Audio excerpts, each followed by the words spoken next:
একাদশ শ্রেণীর ছাত্রছাত্রীরা তোমাদের ইতিহাস বইয়ের প্রথম অধ্যায়টির নাম হচ্ছে ইতিহাসের প্রাথমিক ধারণা।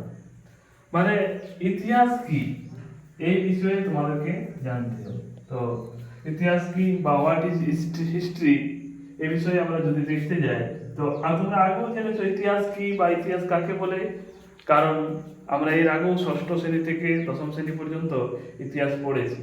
কিন্তু কিন্তু যেটা আমরা জানি না সেটা হলো যে হিস্ট্রি শব্দটি কোথা থেকে এসেছে বা ইতিহাস শব্দটি কোথা থেকে উৎপত্তি হয়েছে সে বিষয়ে আমাকে জানতে হবে। তো এখানে এখানে হিস্ট্রি শব্দটি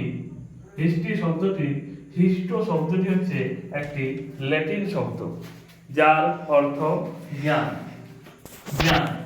তো আমরা বুঝতে পারলাম যে ইতিহাস শব্দের অর্থ জ্ঞান। এর আগে আমরা জেনেছিলাম কি যে ইতিহাস হলো যে পুরনো দিনের কথা, রাজাদের গল্প বা পুরানো কাহিনী কোনো, সেটাই হচ্ছে ইতিহাস। এই বিষয়ে আমরা তোমরাকে জিজ্ঞেস করলে তোমরা বলতে পারবে, কিন্তু তোমরা যেটা জানা ছিল না যে হিস্টো শব্দটি একটি ল্যাটিন শব্দ যার অর্থ জ্ঞান। আর এর হিস্টোরিয়া শব্দটি হচ্ছে গ্রিক শব্দ যার অর্থ হচ্ছে সত্য অনুসন্ধান, অর্থাৎ সত্যকে অনুসন্ধান করে গবেষণা করাই হলো ইতিহাসের কাজ। ইতিহাস, এবার বাংলাতে ইতিহাস শব্দটি, তো বাংলাতে ইতিহাস শব্দটি হচ্ছে যে ইতিহাসের শব্দটি একটি সংস্কৃত শব্দ। তো এর অর্থ হচ্ছে ঐতিহ্য।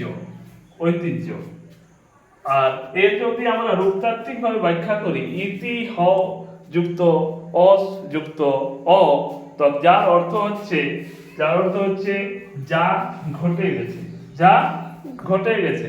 অর্থাৎ ইতিহাস শব্দটি হচ্ছে যে পুরোনো দিনে যেসব ঘটনা ঘটে গেছে তার বিবরণ।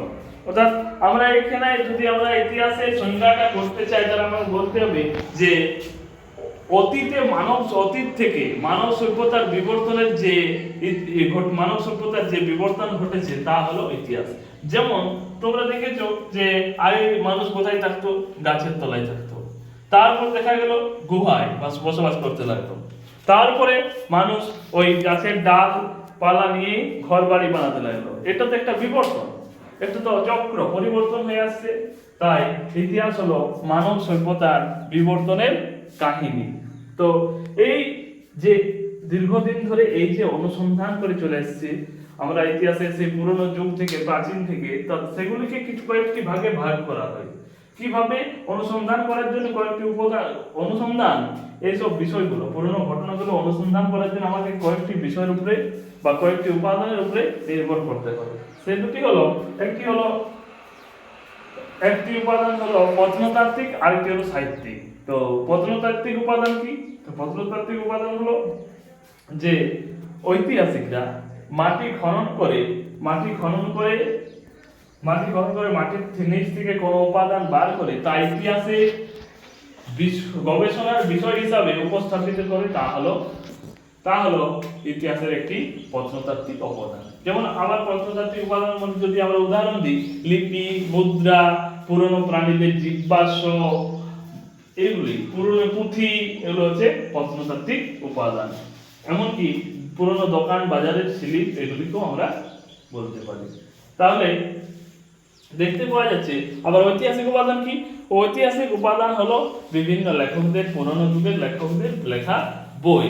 সেই বইগুলি থেকেও আমরা ইতিহাস মানে পুরনো দিনের কথা জানতে পারি। তো যেখানে আমরা যদি প্রাচীনত্ব প্রমাণ করতে হয়, সবসময় আমাদেরকে প্রত্নতাত্ত্বিক উপাদানের উপর নির্ভর করতে হবে, কারণ ঐতিহাসিক উপাদান থেকে আমরা প্রাচীনত্ব প্রমাণ করতে পারি না। কারণ প্রত্নতাত্ত্বিক উপাদান গবেষণা করা যায়, কিন্তু ঐতিহাসিক উপাদান গবেষণা। যেমন ধরো তোমাদের একটা মাটির হাঁড়ি, তো মাটির হাঁড়ি তোমরা কোনো খনন করতে পেলে মাটির হাঁড়ি, সেই মাটির হাঁড়ি যদি আমরা পরীক্ষাগারে নিয়ে যাই, তবে তো আমরা বুঝতে পারবো প্রত্নতাত্ত্বিক কত পুরানো, কোন মাটির থেকে তৈরি। তাহলে আমরা বুঝতে পারবো যে প্রত্নতাত্ত্বিক উপাদানটি কিন্তু নির্ভুল এবং সঠিক হয়।